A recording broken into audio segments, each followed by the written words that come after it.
한번 보도록 하겠습니다. 남자친구랑 헤어진 지 얼마 되지 않았는데 너무 힘이 들고 삶에 의욕이 없어요. 친구들은 다른 남자를 만나보라고 하는데 누군가를 만나는 게 겁이 나요. 어떻게 하면 제 마음이 안정이 될까요? 마음이 아픕니다. 근데 사실 저도 비슷한 고민 이 또래 정말 많이 했던 것 같거든요. 이게 사실은 뭐 모든 뭐랄까요 청년들 경험하는 일일 것 같은데, 총장님도 예전에 비슷한 이별의 아픔 저 역시도 있었던 것 같은데 이런 것들은 누구나 다 겪는 거 아닐까요? 어떠세요? 당연히 겪는 거죠. 이제 저는 이미 이런 거에서 좀 멀어진 세대이긴 하지만, 제가 우리 딸이 대학에 들어갔을 때 전공 말고 엄마 나는 뭘 좀 했으면 좋겠어 하고 묻더라고요. 그래서 전공은 전공대로 열심히 하지만 지금 이 인생이 네 나이에서 가장 이때가 연애할 때인데 진정한 사랑을 한번 해봤으면 좋겠다. 근데 그 사랑이 집착이나 소유나 이런 걸로 채워지지 않고 정말 누군가를 사랑하고 서로에게 힘이 되는 그런 사랑을 한번 해봤으면 좋겠다라고 했는데, 그런 사람을 못 만났는지 아직 결혼도 안 하고 있더라고요. 그런데 사실 남자친구가 있는데 그 친구한테 잘 보이려고 열심히 하고 공부도 했었는데 지금 떠나가고 나니까 아쉽다, 그런 얘기를 하고 있지 않습니까? 제 생각은 그 친구한테 잘 보이려고 공부하는 게 아니라 결국은 그 친구가 사랑하는 나를 만들기 위해서, 그러니까 나를 사랑하려고 열심히 한 거라고 저는 생각이 돼서요. 근데 선생님께서는 어떻게 생각하시는지 모르겠고, 아마 그 정신과에 오는 청소년들한테 대부분이 이 문제 갖고 오는 내담자가 많지 않을까, 그렇게 생각을 하는데 어떠세요? 젊은 층에서 이별의 아픔 때문에 오시는 분들이 있으시죠. 그리고 그것 때문에 심하게 우울하고, 경우에 따라서는 근데 이런 것도 있죠. 전 이성 친구에게서 심하게 상처를 받는 경우도 있으세요. 그리고 그게 실제로 트라우마가 있는 경우도 있고, 요즘 뭐 데이트 폭력이라거나 이런 것들도 언급이 되고 있죠. 결국엔 이런 것 같다는 생각은 많이 듭니다. 사랑도 애정도 일정 부분은 훈련이 필요한 게 아닌가라는 생각은 들어요. 그게 결국에는 상대방을 서로 아껴주면서, 그러면서 나를 아끼는 방법들을 찾아야 된다라고 생각을 하거든요. 제가 사실은 고등학교 때부터 정말 존경했던 교수님이 이제 신영복 교수님입니다. 성공회 대학교의 신영복 교수님인데, 그분이 쓰신 책 중에 이제 감옥으로부터의 사색이라는 책의 한 구절이 제 딱 대학 시절 연애의 아픔에 뭐랄까요, 솔루션 같은 것들을 제시해 주셨는데, 내용이 이렇습니다.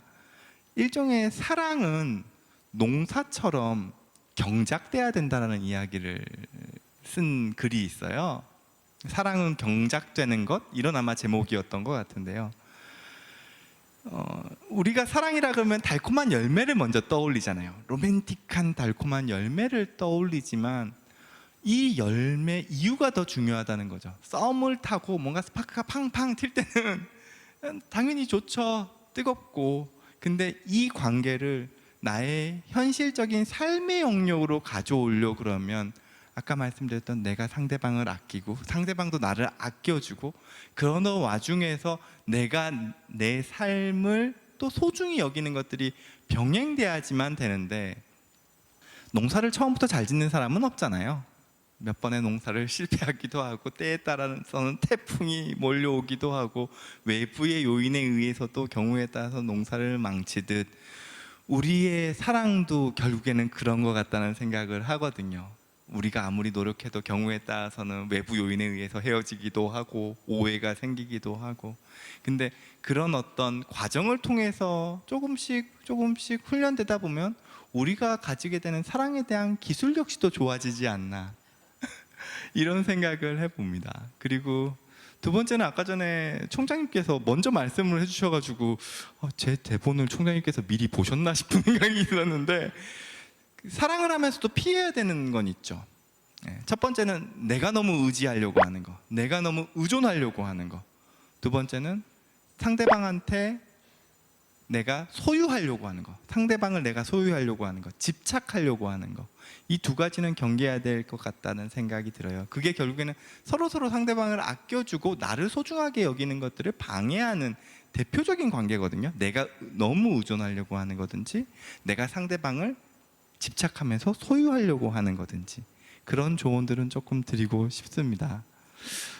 제 솔루션이 조금 도움이 될까요? 어떠세요, 총장님? 아니 저는 그냥 단도직입적으로 소유나 집착을 하지 마라 이렇게 얘기를 하는데 원장님은 굉장히 풀어서 부드럽게 따뜻하게 말씀을 해주시니까 아마 정말 그래서 환자가 많이 올 것 같은 생각이 들고요. 저도 마음에 꼭 물론 이제 사랑에 관한 거죠. 사회에 대한 사랑, 학생에 대한 사랑 이런 사랑들로부터 상처받았을 때 한번 찾아가서 상담을 하고 싶을 정도입니다. 아유, 근데 아마 이 방송을 편집 안 하고 제 와이프가 다 보잖아요. 그러면 아마 저를 아마 뒤로 욕을 하겠죠. 저 역시도 모든 사람들이 다 이 부분은 계속 훈련 받아야 되는 것 같아요. 결혼을 하고 난 다음에도 마찬가지인 것 같다는 생각은 들고요.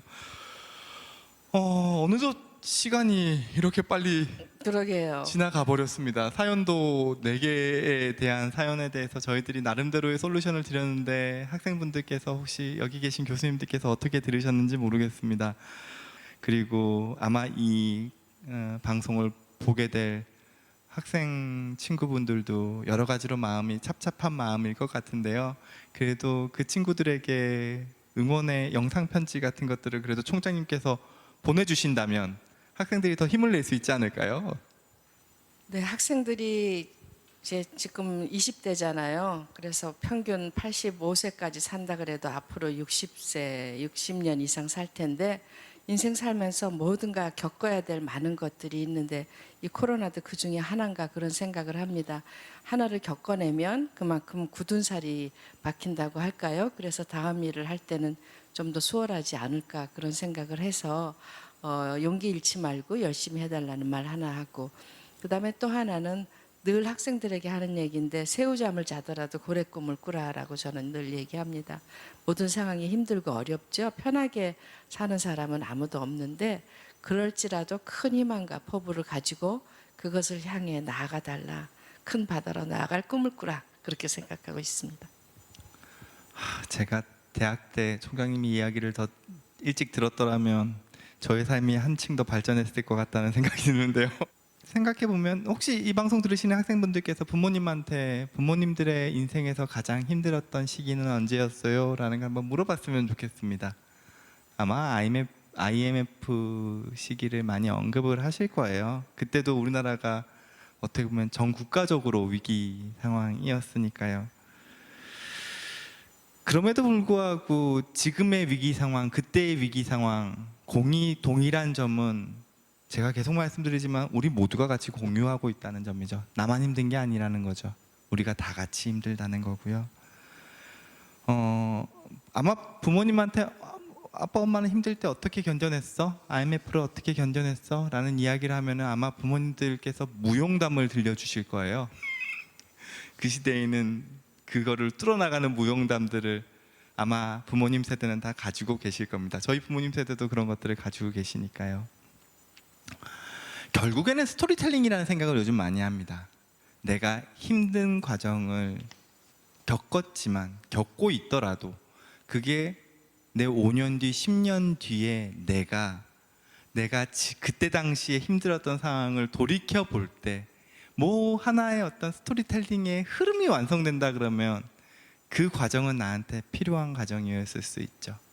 그리고 그 힘든 상황은 나뿐만 아니라 우리 모두가 다 같이 공유한 부분이기 때문에 어떻게 보면 나라의 역사일 수도 있습니다. 예. 그렇다면 내가 지금 이 힘든 상황을 나중에 훗날 어떤 스토리로 만들 것인가를 고민하는 것들이 필요할 것 같고 그런 것들이 한편으로는 저뿐만 아니라 여기 교수님 그리고 방송을 보고 있는 학생들이 같이 만들어 나가야 되는 게 아닌가라는 생각을 하게 됩니다. 오늘 강의 총 정리를 해주신 것 같으네요. 이거 제일 중요한 거거든요. 네, 정말 좋은 말씀 잘 들었고요. 또 오늘뿐만 아니라 앞으로도 중요한 시간에 또 학생들에게 도움이 될 때는 또 뵙기를 희망하면서 아유, 네. 네. 오늘 불러주셔서 너무 감사합니다. 저도 좋은 말씀 잘 들었습니다. 고맙습니다. 교수님들이나 학생분들한테도 긍정적인 메시지가 조금 저희들의 긍정적인 메시지가 전달이 됐으면 하는 바람입니다. 네, 오늘 원장님 정말 좋은 말씀 감사하고요. 교수님들께서도 이미 뭐 그만큼 삶의 연륜이 있으니까 다 마음속에 솔루션을 갖고 계시겠지만 그래도 이런 그 특별한 그 사항 속에서 우리 원장님의 말씀 가슴에 담고 학생들하고 더 소통하는 그런 학기가 새로 시작됐으면 좋겠습니다. 원장님 고맙습니다. 감사합니다.